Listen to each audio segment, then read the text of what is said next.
আজকে এই কচু শাক কাটতে কাটতে তোমাদেরকে আমার জীবনের কিছু কথা বলবো। এই কচু শাক আমার জীবনের একটা বড় পার্ট। শুধু কচু শাক না, কচু লতি, মান কচু, গাটি কচু, পুঁটি মাছ, মোরলা মাছ। তো সেই নিয়েই একটা তোমাদের সাথে আমার জীবনের কিছু কথা শেয়ার করব।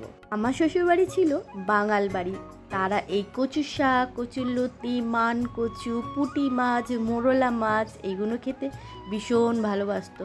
আমিও বাঙাল বাড়ির মেয়ে, কিন্তু এইগুলো খেতে জানতাম না। ওই যে বাপের বাড়ি ছিল বাঙাল বাড়ি, কিন্তু মামার বাড়ি ছিল এই দেশীয়। তো তারা আবার এইসব বেশি রান্নাবান্নার ঝামেলা রাখতো না। আমার মা কচু শাক, কচুরলতি এগুলো হয়তো বানাতো, ছোটোবেলার কথা, হয়তো খেয়েওছি, কিন্তু সেইভাবে খাওয়াটা হয়নি যেই পরিমাণে শ্বশুরবাড়িতে কচু শাক, কচুরলতি, মান কচু খাওয়া হতো। তো আমার ছিল 4টে ননদ, আর শ্বশুরমশাই এইগুলো খেতে ভীষণ ভালোবাসতো, ননদরাও ভীষণ ভালোবাসতো, কিন্তু রান্না করতে কেউ চাইতো না। আমি সদ্য সদ্য বিয়ে করে যখন গেছিলাম, তারপরই ননদদের আবদারের শেষ ছিল না আমার কাছে, যে শিবানী কচু শাক নিয়ে আসি, রান্না করবি। আমি তো কচু শাক রান্না করতে জানতাম না কিভাবে করতে হয়। তো ননদে দেখিয়ে দিত, এইভাবে রান্না করবি, ভালো হয় খেতে। কখনো ইলিশ মাছের মাথা দিয়ে, কখনো ছোলা দিয়ে, নারকেল দিয়ে, কখনো আবার চিংড়ি মাছ দিয়ে কচু শাক রান্না করতাম। মান কচু বাটা করতাম, ওরে বাবা, মান কচু বাটলে হাতে চুলকানি শেষ নেই। যেরকম এখন আমার কচু শাক কেটে হাতটা চুলকাচ্ছে, তখনও হতো। অনেক ছোট বয়স ছিল, 15-16 বছর বয়স ছিল, তখন এই এত এত কচু শাক কাটতাম, আর কেটে ধুইয়ে যখন চুলকে যখন শেষ হয়ে যেত হাতটা, তখন ওই লেবু দিলে লেবু ঘষতাম, নালে সর্ষের তেল ঘষতাম, এই করে হাত চুলকানি কমাতাম। তো মান কচু বাটার খাবার আমার শ্বশুরবাড়ির কী ঘটা ছিল।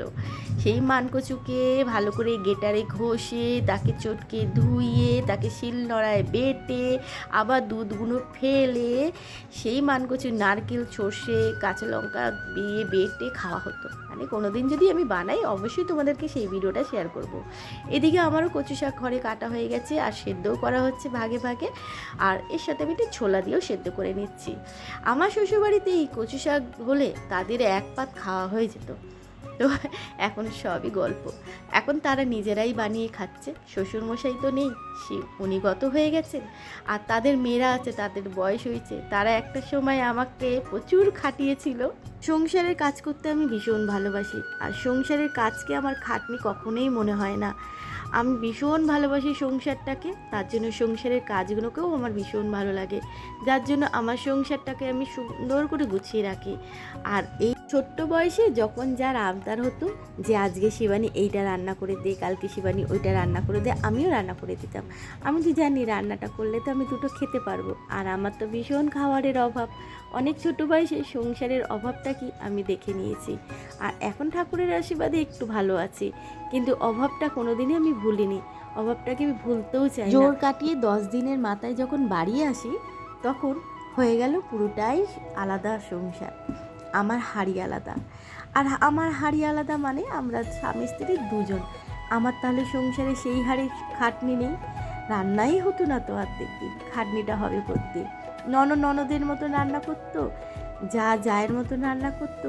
আমার বিয়ে 3 মাস পর থেকেই খাবারের অভাব, অর্ধেক দিন রান্নাই হতো না, চুপচাপ করে থাকতাম। খুব কষ্ট দিন কাটিয়েছিলাম। তো সেই সুযোগটা কিছু মানুষ নিয়েছিল, আর আমার পরিস্থিতি, আমার কপাল নিয়েছিল সেই সুযোগটা। তো সেই সময় আমার ননদদের আবদার ছিল প্রচুর, প্রচুর ভালো মন্দ খাওয়ার আবদার ছিল। সেই আবদারটা আমার কাছ থেকেই তারা মেটাতো। আর আমার যেহেতু অভাব ছিল, আমি জানতাম তাদের ইচ্ছেটা, আবদারটা পূরণ করতে পারলে দুটো আমিও খেতে পারবো। তো যখন ননদই বলতো যে শিবানী আজকে কচু শাক নিয়ে আসি, রান্না করবি, আমি বলতাম হ্যাঁ করব। আমি তো জানতাম কচু শাকটা রান্না করলে আমি তো দুটো ভাতও খেতে পারবো, তাহলে তো দুটো ভাতও হবে। তো ওই ননদের কথা, কচু শাক নিয়ে আসতো, তারপরে নিয়ে আসতো পুঁটি মাছ বা মোরলা মাছ, এগুলো ওরা খেতে খুব ভালোবাসতো। আমিও তাদেরকে সুন্দর করে ভালো করে রান্না করে দিতাম। আবার কচু শাক 1 আঁটি 2 আঁটি না, কিন্তু কচু শাক আনা হতো 3 আঁটি 4 আঁটি কচু শাক, অনেকটা করে রান্না হতো, যাকে দিতাম। তারপর আরেক ননদের বাড়ি যেত, তারপরে নিজেরাও খেতাম। আর মেজো ননদ তো থাকতোই একই বাড়ির মধ্যে, এক সংসারের মধ্যেই, সেই নিয়ে অসুবিধা হতো না। ম্যাক্সিমাম তারাই তো চালাতো আমাকে। যখন আমার ইচ্ছে হতো, কখনো আমি 20 টাকা চাইতাম, 10 টাকা চাইতাম, দিত।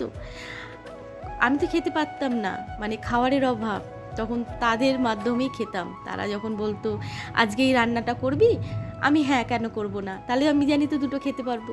তো এই জন্যই মানকচু, কচু শাক, কচুরলতি, পুঁটি মাছ, মোরলা মাছ, এইগুলো দিনের পর দিন আমার ঘরে হতেই থাকতো। মানে সিজনে যদি কচু শাক হয়, মাসে 4বার 5বার কচু শাক হবেই। তারপরে তো অন্য রান্নার শেষ নেই। তো কিছুটা আজকের জন্য থাক গল্পটা, আবার কিছু